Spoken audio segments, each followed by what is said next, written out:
Have you ever inherited something you didn't want? Not just an old car or a dusty photo album, but something older, something that remembers you. Something that doesn't want you to leave. My name is Evan Hartley. And this is the story of the house I should have never entered. The house that waited for me on Wicker Hill. It all started when my grandmother died.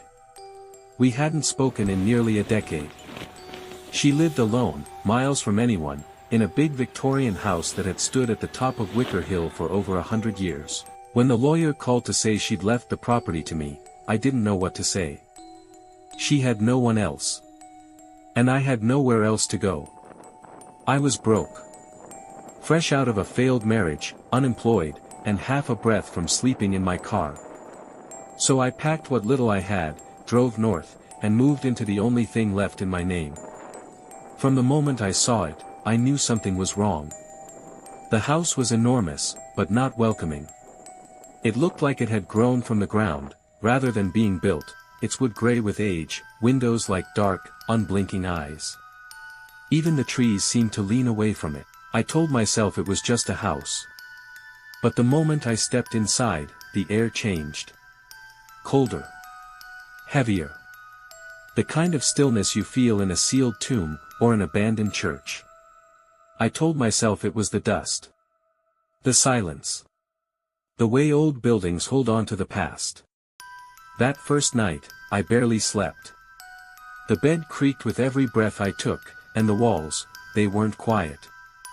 I heard floorboards groaning above me. Not just from the house settling, but steps, slow, deliberate. Sometimes, I heard a soft music box playing from nowhere. Just a few notes, like a lullaby half remembered. On the third morning, I woke up to find every mirror in the house turned to face the wall. Every single one. Not broken. Not fallen. Just turned. As though someone, or something, didn't want me looking at myself. Or didn't want me to see what might be looking back. I started exploring the attic. Boxes of old clothes. Books with strange symbols in the margins. And a trunk full of Polaroids, snapshots of birthday parties, Christmas mornings, family dinners. They should have been comforting. But in the background of every single one, there was a figure. Tall. Slender. Dark.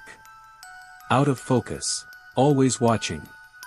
In one photo, my grandmother is sitting in her rocking chair, holding a music box.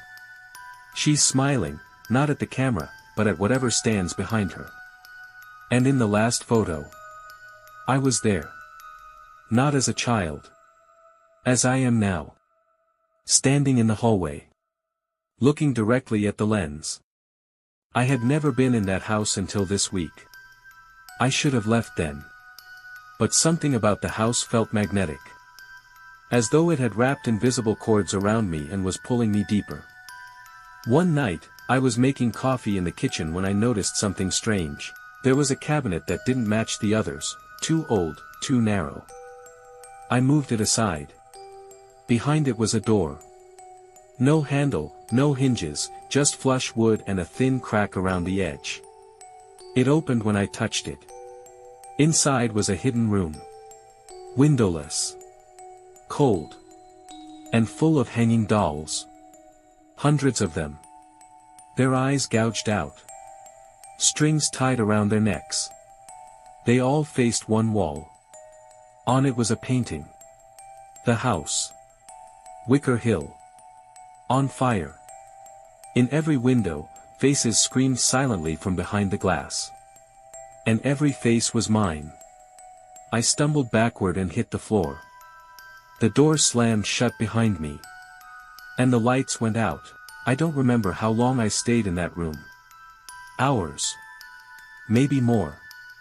I finally found the door again and ran outside. I threw my bags into the car and turned the key, nothing. Dead battery. Brand new.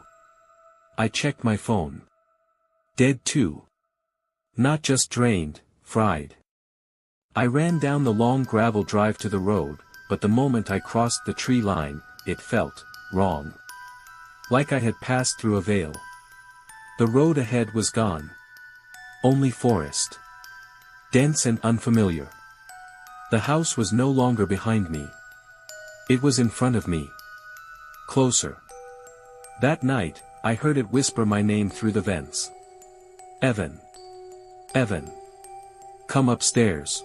The whispers came from every room now. Sometimes they were hers, my grandmother's voice. Other times, they were something else. I started remembering things I shouldn't. Buried memories. Dreams I never had. A fire. Children crying. A voice saying, "Let it burn." I found a journal in the wall, hidden behind old boards. It wasn't my grandmother's. The entries were dated 1923. It spoke of a boy, like me, who inherited the house. He too heard the voices. He too tried to run. But in the last entry, he wrote, "The house doesn't let us leave. It keeps us. It learns us. It becomes us." And at the bottom of the page, in newer ink, I see it now. I was always meant to stay. I'm speaking to you now because I don't know how long I have left. The house is changing. Walls where there were none. Doors that lead in circles. Mirrors that don't reflect me anymore. It's rewriting itself. And I'm part of it.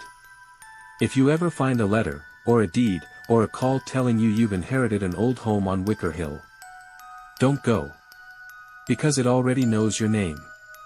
And it's waiting for you. Like it waited for me. Like it waited for all of us. And when you hear your own voice whispering through the walls, it's already too late. You've already come home.